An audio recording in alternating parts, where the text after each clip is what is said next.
Hello दोस्तों, मेरा नाम है इमरान। मैं पिछले 13-14 साल से सऊदी अरब में काम करता हूं और दोस्तों अभी मैं छुट्टी आया हूं इंडिया।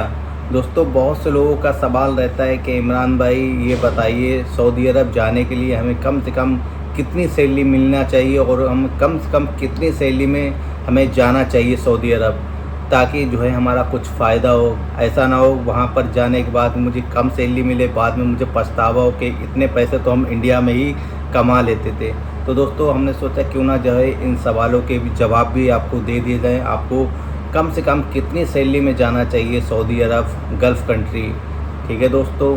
तो दोस्तों हम तो इस टाइम सऊदी अरब में काम करते हैं, तो सबसे पहले हम सऊदी अरब का आपको बता देते हैं। अगर आप लोग दोस्तों एसी टेक्नीशियन हैं तो दोस्तों आपको कम से कम दोस्तों 1300 से लेके 1500 रियाल तक दोस्तों बेसिक सैलरी मिलेगी 8 घंटे की।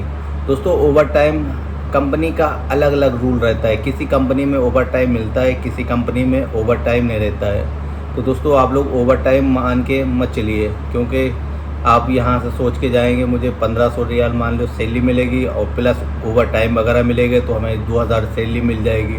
और फिर वहाँ पर जाने के बाद में दोस्तों आपको ओवर टाइम नहीं मिलता है, फिर बाद में आपका पछतावा होगा, क्योंकि आपने पहले से वहाँ इंडिया से ही जोड़ रखा था।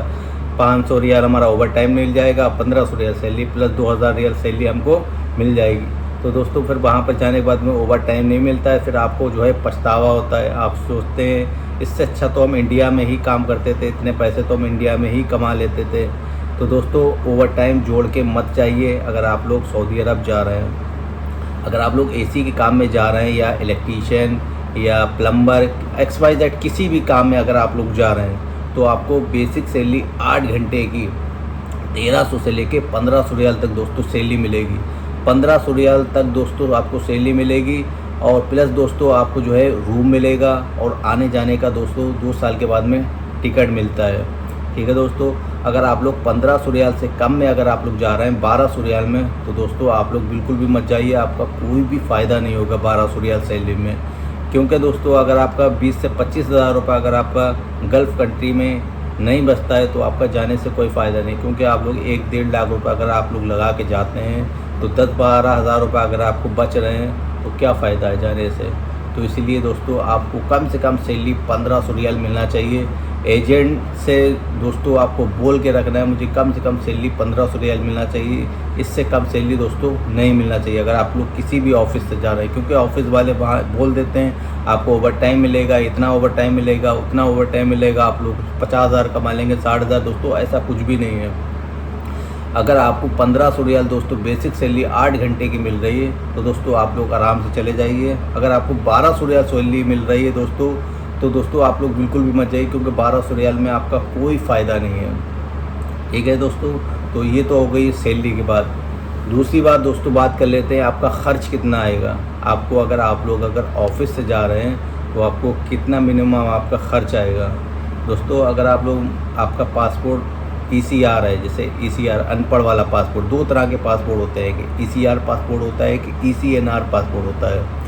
अगर आपका दोस्तों ECR पासपोर्ट है तो दोस्तों आपका ख़र्च ज़्यादा लगेगा, क्योंकि आपका अनपढ़ वाला पासपोर्ट है, क्योंकि उसमें इमिग्रेशन दोस्तों होता है, उसका पैसा आपको अलग से देना पड़ेगा।